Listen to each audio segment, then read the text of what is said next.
It's the Real News Network. I'm Sharmini Perez coming to you from Baltimore. The Senate Republicans are getting ready for another go at repealing and replacing the Affordable Health Care Act. Mitch McConnell is expected to bring the latest version to a vote next week. This version of the bill is aimed at winning over additional votes, but Senator Susan Collins, Republican from Maine, and Rand Paul, Republican from Kentucky, are firmly against the bill. One more defection from the Republican side will kill the bill, and Senate Majority Leader Mitch McConnell has said that if this bill does not pass, he will reach out to Democrats trying to come up with an alternative. On to talk about this bill with me is Michael Lighty. He is the Director of Public Policy for National Nurses United. Michael, good to have you with us again. Thank you, Sharmini. Great to see you again. So, Michael, let me start off with giving you an opportunity to address what's in this bill or this version of the bill that wasn't there before. Well, the primary change in the main bill is the so-called Cruz Amendment, and it makes me kind of long for the days where the Republicans just stuck to tax cuts for the wealthy, because now that they're actually dabbling in health policy, it's getting worse. The Cruz Amendment would essentially say, okay, for all you people who are currently healthy, you're going to get a cheap plan. And for those of you who are currently sick, you're going to get a really expensive plan. And we're going to give more tax subsidies so you can buy those expensive plans. So it's a great deal for the insurers. It's a terrible deal for patients, terrible deal for nurses and doctors as well. And it really undermines any notion that we're all in this together. And the truth is, Sharmini, you don't know. Yeah, this year you're healthy, this month you're healthy, this day you're healthy. What about tomorrow after a severe accident? All of a sudden that $10,000 deductible plan doesn't look like such a good deal. So they really don't know what they're talking about when it comes to healthcare. All right, now I guess let's take stock of whether this bill will even pass next week. Well, rightly so, because now you've got Senators Cassidy from Louisiana and Graham from South Carolina suggesting, oh, here's a different approach. And then there's the issue, they're not putting any more money into Medicaid, they're just putting more money into subsidizing private insurance. So you got to wonder at what point someone like Senator Heller realizes the tens of thousands of Nevadans who are going to lose health care as a result of this bill, why should he vote for it?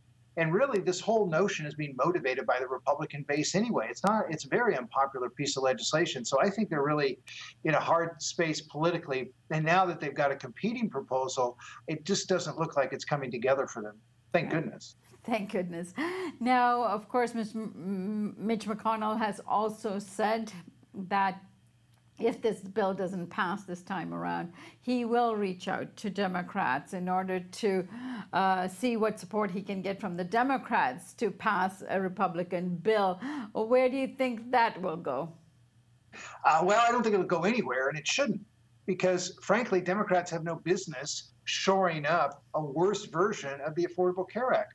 Why are we going to continue to spend our money, either businesses, individual workers, government, to subsidize the insurance company profits? It doesn't make any sense. They're wasting our money. They're denying care.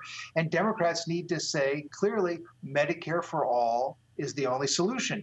The entire political establishment on the Democratic side and now on the Republican side is telling people, don't do improved Medicare for all. And yet there's this upsurge, and it's more popular than ever. More people support improved Medicare for all than support the ACA or the GOP repeal, that's for sure. So Democrats need to actually have a real alternative to shoring up the insurance industry, and that is improved Medicare for all that guarantees health care for all. That really is where they need to be. And these faux negotiations to shore up the insurers or help pharma are a dead end politically for Democrats. Right.